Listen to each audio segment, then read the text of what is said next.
Hey guys, thanks for stopping by. Welcome into the Hungry Pauper. Now, I am the Hungry Pauper, just trying to create some groceries here to survive. So what we're going to do today is a Tex-Mex casserole. This is going to be beef enchilada casserole with a cornbread topping on it. So we're going to do some chopping of the veggies, and I had this skillet already heating up, so I need to get it back on the fire here. I had moved it off because it was kind of smoking a little bit there, so I always have the trouble with it getting hot enough.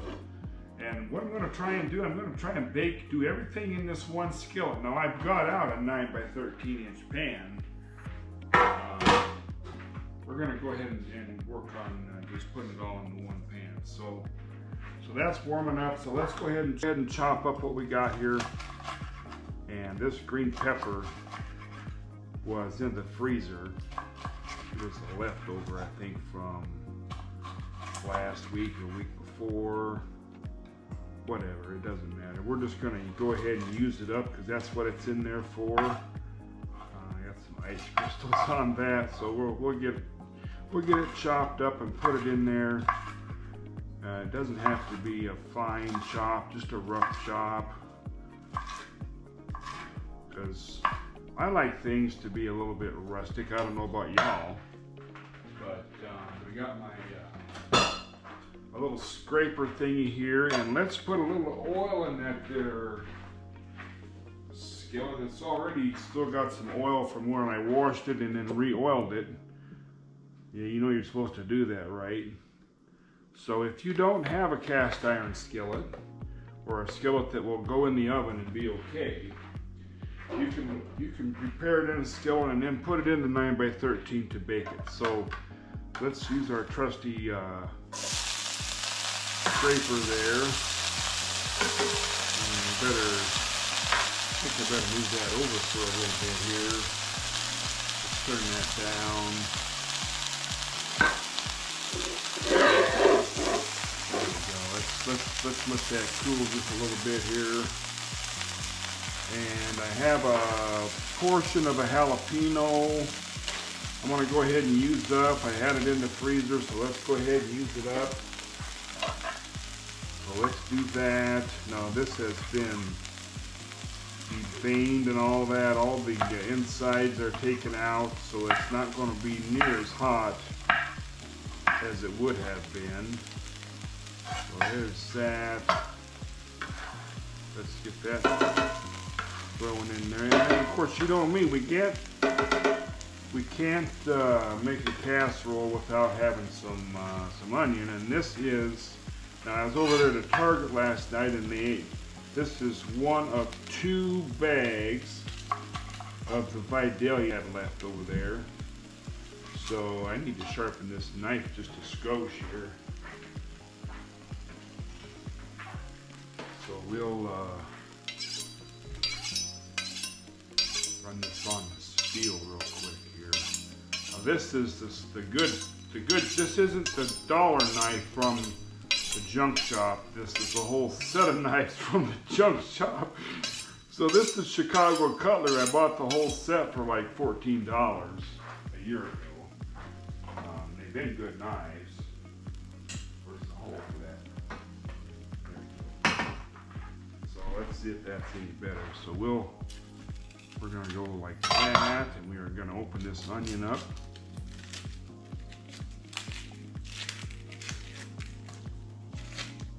Just easier to peel off that whole layer. I know we're wasting onion, but just easier to peel off that whole layer, in my opinion.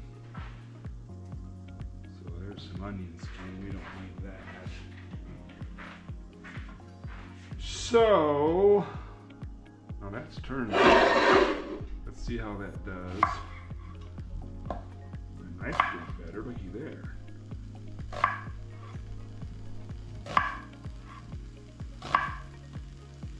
She cuts pretty good. Cuts pretty good. You know, I think that's enough onion. Now this is a 9 by 13 inch casserole dish, and we're going to use 2 packets of these. And I bought the low sodium. because I'm pretty sensitive to salt myself. I can't really do a lot of salt, so this is a low sodium mix, and we're going to use 2 packets in there when it comes time. So while that's doing, let's go ahead and mix up our cornbread. Now normally I would just make a cornbread recipe. Now there's a really good cornbread recipe in the Betty Crocker cookbook, and I'm sure Mrs. Gant has a very good cornbread recipe. In fact, I know she does in one of her books there.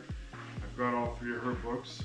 So anyway, so I've got the egg and the milk to prepare this. I'm using the boxed cornbread so that those that don't want to fool with the big recipe and all that can just dump and go.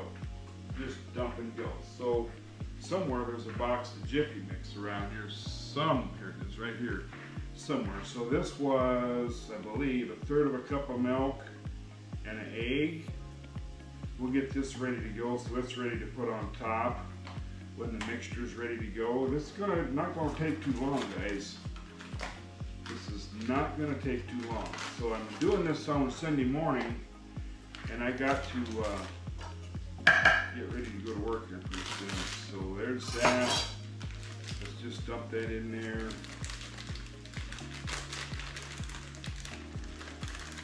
Get out of there. Get in there. All right, there's that. And see, I turned the fire down a little bit too far on that skillet.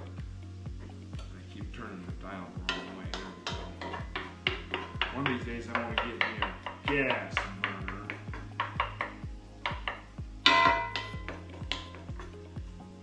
Instant on, better heat, all that. So we got us there's a whisk here. This will work. Let's just try that. That just looked a little bit too tight to me. That's looking better. Maybe we'll do just a smidge more. Just a splash or 2. Now that was 1/3 of a cup of milk, but you know what? I used a dry cup measure because I don't like those smaller increments on my big measuring cup. Don't seem to come out just right because there's not a mark for that. So we're going to call that good. But let's just set this aside for right now. And this is cooking along here pretty good.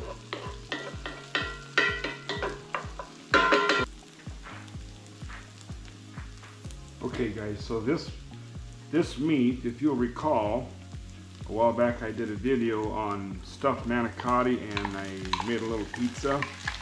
And so this is the leftover meat from that.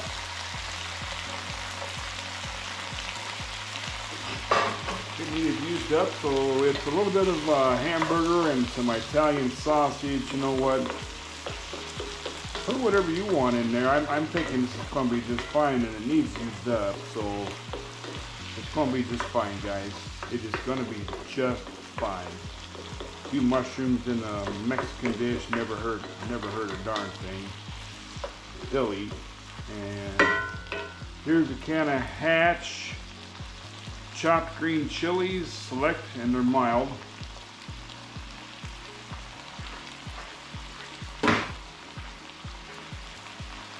Here's a can of Rotel diced hashed Rotel tomatoes.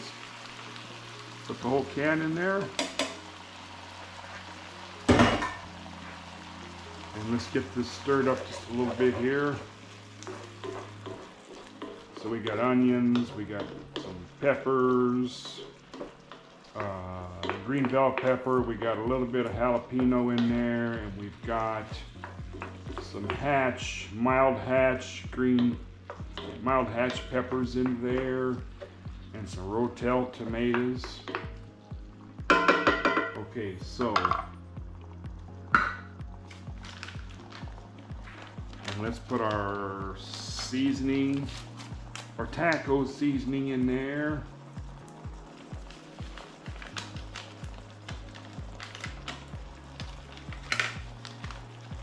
Now I've got all the spices that's in this. I probably normally would just put it in there individually. You know, I've already got the spices, but I wanted to show you this as a dump and go thing. So there's that. And we're gonna need a little water in there as well. So there's the glass.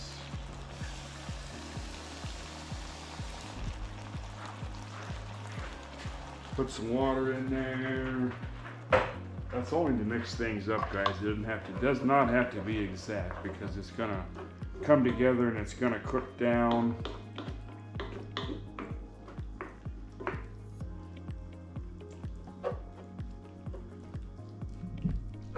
Get this back to simmering here. It's up to its full blast, so I gotta let it cook. So it's in the big Lodge skillet.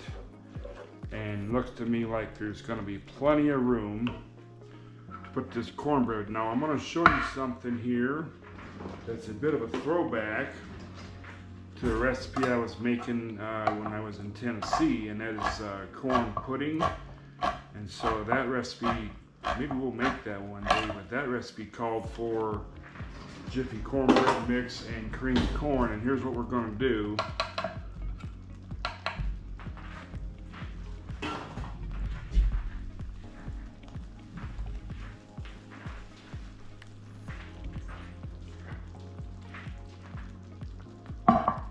We're going to put that right in the cornbread.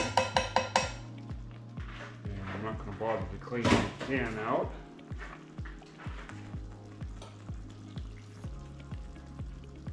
And we're just going to stir that up. And this is going to be poured on top of that skillet and going in. Now I've got the oven preheated already. It's up to 350 over there. That was preheated before I ever started cooking this. And so this is what I'll be eating at work this week too, just in case you're curious about that. So that's what I do. I cook for these, and then I go ahead and I eat it at work while I'm at work, while I'm gone. So I travel extensively for my job.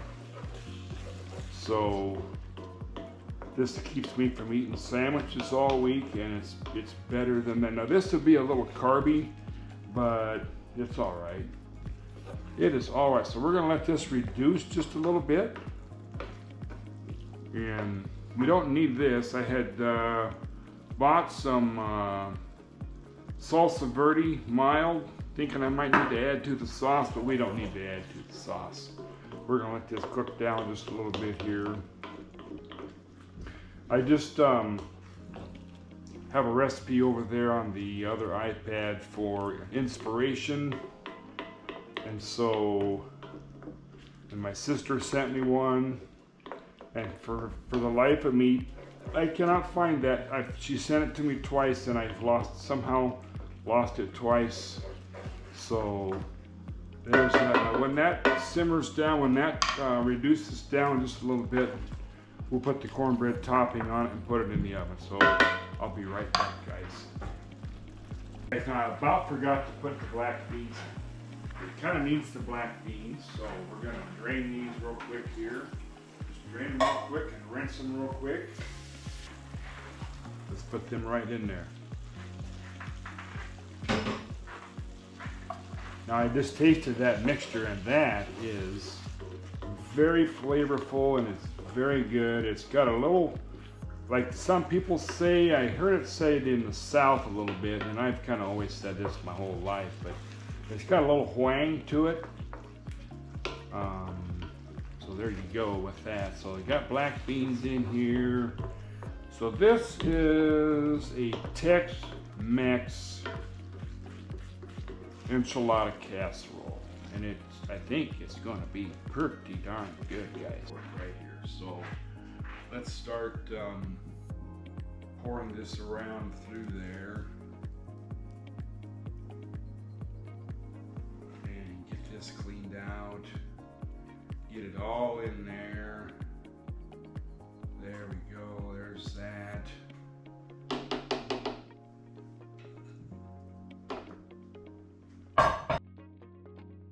Hey guys, welcome back. The enchilada bake is done, out of the oven. It was in there for about 45 minutes getting that cornbread done. So I think what we're gonna do is have us a taste. It looks really good to me, just saying. So I have a big old spoon there somewhere. This will work. This will work. Okay, so I checked it at about 30, and I forgot to put the cheese on the inside. But honestly, I don't know that it needs it. So I think we'll probably garnish with a little bit of it. So there's that. Some sour cream would be good on this too. So there's enough of that for now. I haven't eaten a thing yet today. And right now we are at about almost 12:30 on Sunday. So there's that. And let's put some cheese on there. What do we got here? We got some pizza blend, that'll work.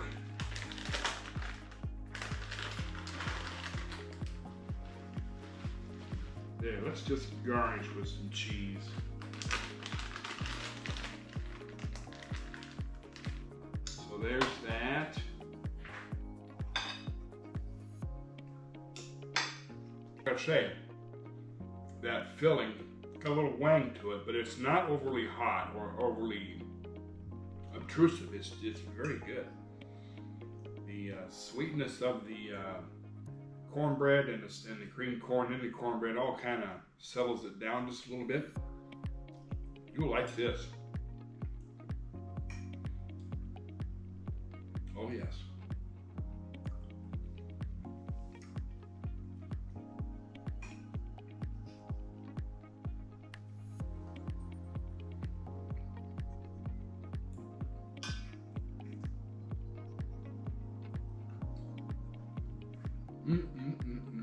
Very, very good, guys. So,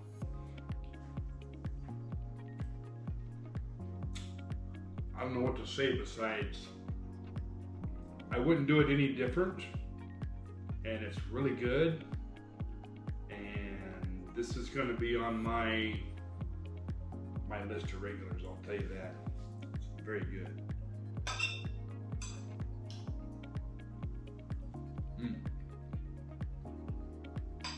I guarantee,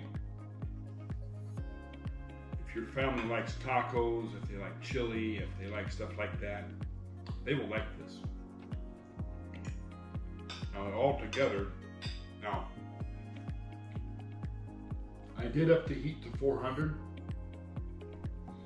and it was in there a total of 45 minutes, so you got to kind of play it by ear. When I did go in there and kind of pull the cornbread back a little bit to see the level of doneness and stuff like that. So I was kind of checking it to see where we were at. So, yep, and the garnish with the cheese. Now, this is like Tex-Mex comfort food right here, crossed with hillbillies. So, there it is.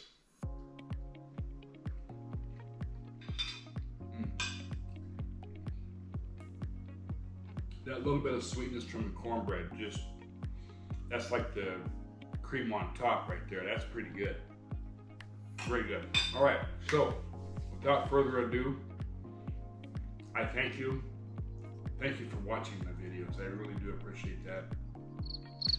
And you have a good day, and we'll see you on the next one, guys. Yeah, bye-bye.